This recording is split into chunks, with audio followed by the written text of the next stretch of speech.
You're just too good to be true. Can't take my eyes off of you. You'd be like heaven to touch.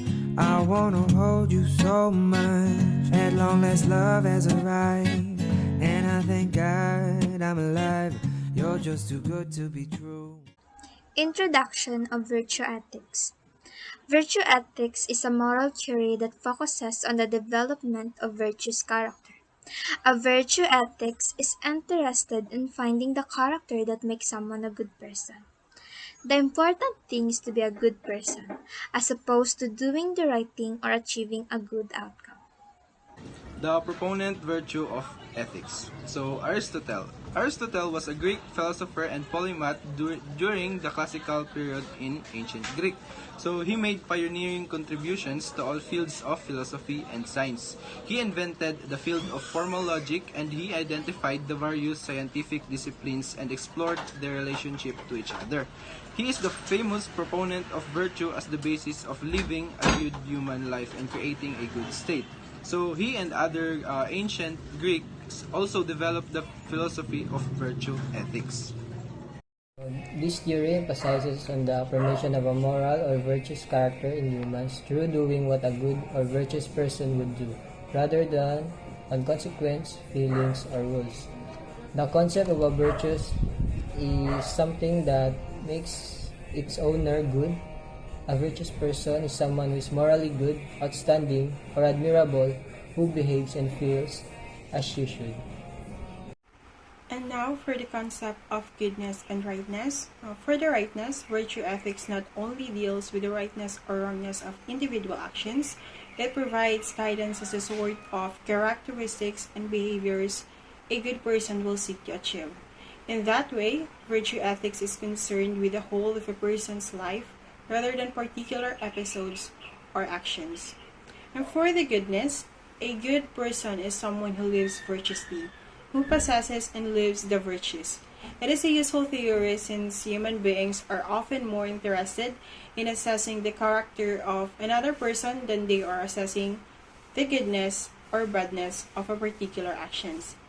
This suggests that the way to build a good society is to help its members to be a good people rather than to use law and punishments to prevent or deter bad actions.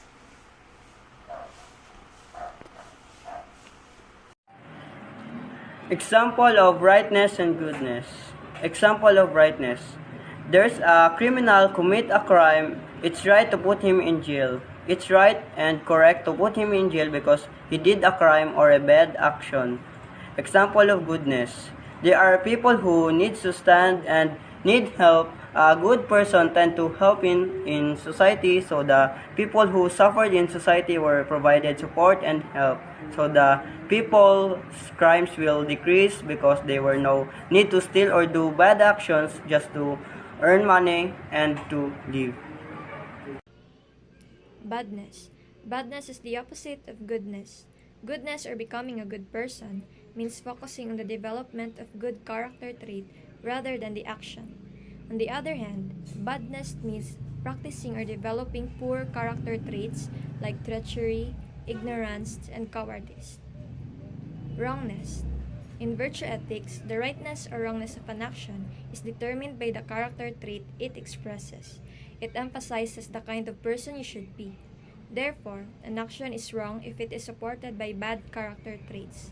So let's have Ms. Pelias to further elaborate the concept of badness and wrongness through some examples. Aristotle argued that since different people may act differently in the same situation, there are no inherently bad actions. A behavior cannot be either good or bad, but a person can have a good or bad character traits.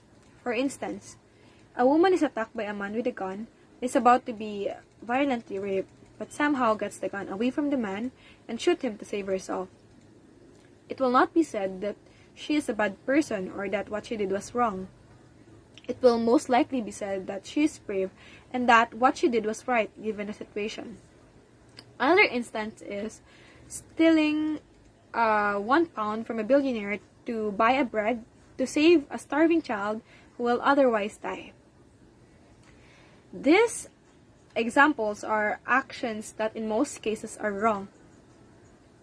Murder and stealing are all bad behaviors. For virtue ethics, we would have to learn why the act was performed and whether theft or killing are a valid expression of virtue. Ethics. Number one, human nature from a holistic perspective. It focuses on the individual and what it means to be human. Virtue ethics explains what it means to be virtuous as a human being. It encompasses a person's entire existence. Number two, character based. Virtue ethics is concerned with a person's virtues. People can be better persons and members of society by practicing virtue ethics. People improve as a result of these qualities. 3. Partiality. Human beings cannot be impartial, especially when it comes to family and friends. In many cases, the love of family and friends become irresistible. As a result, unlike other theories, virtue ethics does not emphasize on impartiality.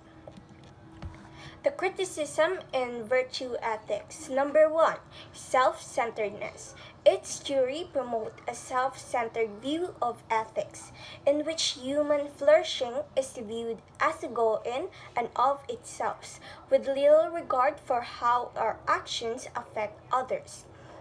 Number two, no action-oriented guidance. Virtue ethics also does not provide guidance on how we should act, as there are no clear principles for guiding action other than act as a virtuous person would act given the situation. Number three, nature of virtues. The difficulty in establishing the nature of virtues is another flaw cited to virtue ethics.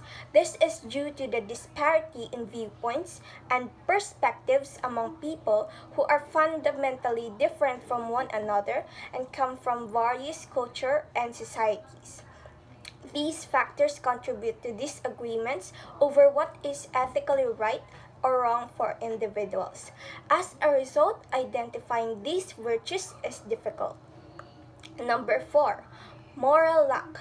Finally, there is a concern that virtue ethics makes us vulnerable to luck. Responsibility and appropriateness of praise and blame are central to morality. However, we only praise and blame agents for actions taken under conscious choice. The ethical theory being discussed is accepted in our group. Ethical theories are attempts to provide a clear, unified account of what our ethical obligations are. They are attempts, in other words, to tell a single story about what we are obligated to do without referring directly to specific examples. It is common in discussion of business ethics to appeal in one or more ethical theories, in an attempt to clarify what is right or wrong to do in particular situations.